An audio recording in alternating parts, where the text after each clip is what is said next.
The Nuclear Posture Review was written at the Pentagon and is being reviewed by the White House.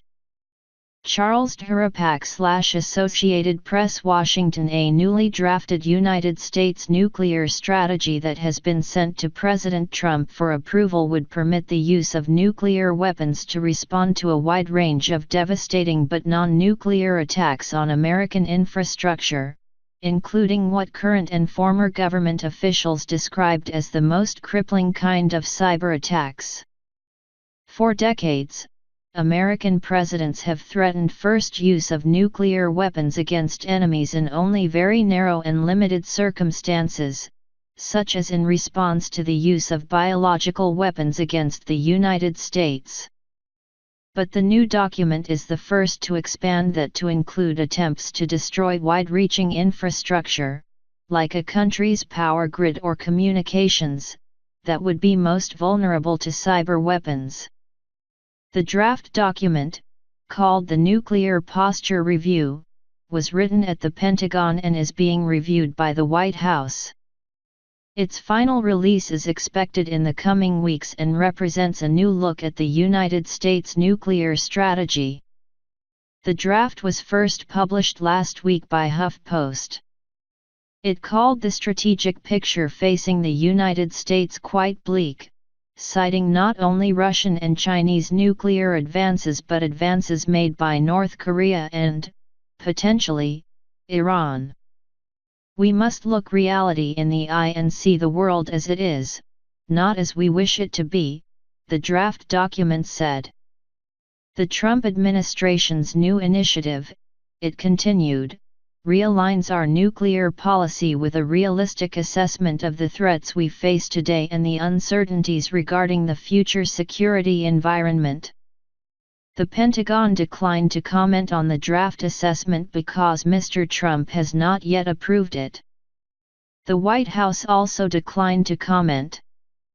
But 3 current and former senior government officials said large cyber attacks against the United States and its interests would be included in the kinds of foreign aggression that could justify a nuclear response, though they stressed there would be other, more conventional options for retaliation. The officials spoke on the condition of anonymity because they are not authorized to discuss the proposed policy.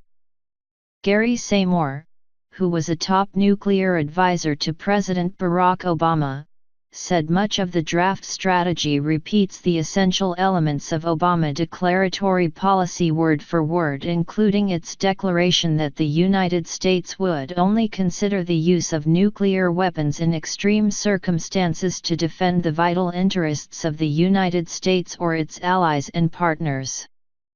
But the biggest difference lies in new wording about what constitutes extreme circumstances. In the Trump administration's draft, those circumstances could include significant non-nuclear strategic attacks. It said that could include attacks on the U.S., allied, or partner civilian population or infrastructure, and attacks on U.S. or allied nuclear forces, their command and control, or warning and attack assessment capabilities. The draft does not explicitly say that a crippling cyber attack against the United States would be among the extreme circumstances. But experts called a cyber attack one of the most efficient ways to paralyze systems like the power grid, cell phone networks, and the backbone of the Internet without using nuclear weapons. In 2001, we struggled with how to establish deterrence for terrorism because terrorists don't have populations or territory to hold at risk. Cyber poses a similar quandary, said Corey Sheikh, a senior National Security Council and State Department official during President George W. Bush's administration, who is now the Deputy Director General of the International Institute for Strategic Studies in London. So if cyber can cause physical malfunction of major infrastructure resulting in deaths, Ms. Sheikh said, the Pentagon has now found a way to establish a deterrent dynamic. The draft review also cites particular concern about expanding threats in space and cyberspace to the command and control systems of the American nuclear arsenal that the review identifies as a legacy of the Cold War. It was the latest warning in a growing chorus that the nuclear response networks could themselves be disabled or fed false data in a cyber attack. So far, all of the United States' leading adversaries including Russia, China, North Korea, and Iran have stopped well short of the kind of cyber attacks that could prompt a larger, and more violent response.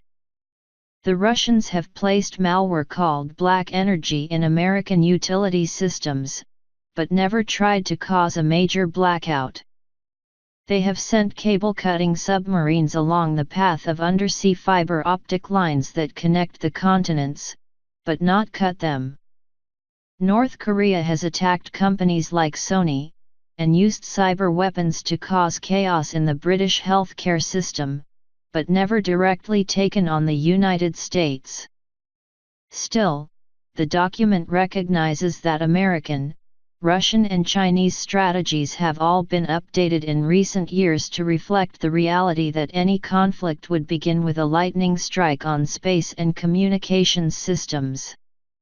During the Obama administration, for example, a secret program, codenamed Nitro Zeus, called for a blinding cyber attack on Iran in the event negotiations over its nuclear program failed and Washington found itself going to war with Tehran.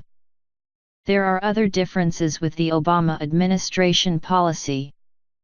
The draft strategy embraces the American production of a new generation of small, low-yield nuclear weapons, some of which were under development during the Obama administration. Some experts warn that such smaller weapons can blur the distinction between nuclear and non-nuclear weapons, and, as a result, be more tempting to use. And it states outright that Russia is testing its first autonomous nuclear torpedo, one that American officials believe would be guided largely by artificial intelligence to strike the United States even if communications with Moscow were terminated. It was Washington's first public acknowledgement of such an undersea weapon, a prototype of which was first envisioned in the 1960s by Andrei Sakharov, the physicist who later ranked among the Soviet Union's most famous dissidents. The torpedo's development was detected by the Obama administration and has been widely discussed in defense circles, but never publicly referred to by the Pentagon as a significant future threat. Mr. Trump has rarely publicly criticized President Vladimir Putin of Russia for Russia's aggressions around the world. But the Pentagon document describes Moscow's actions as so destabilizing that the United States may be forced to reverse Mr. Obama's commitment to reduce the role and size of the American nuclear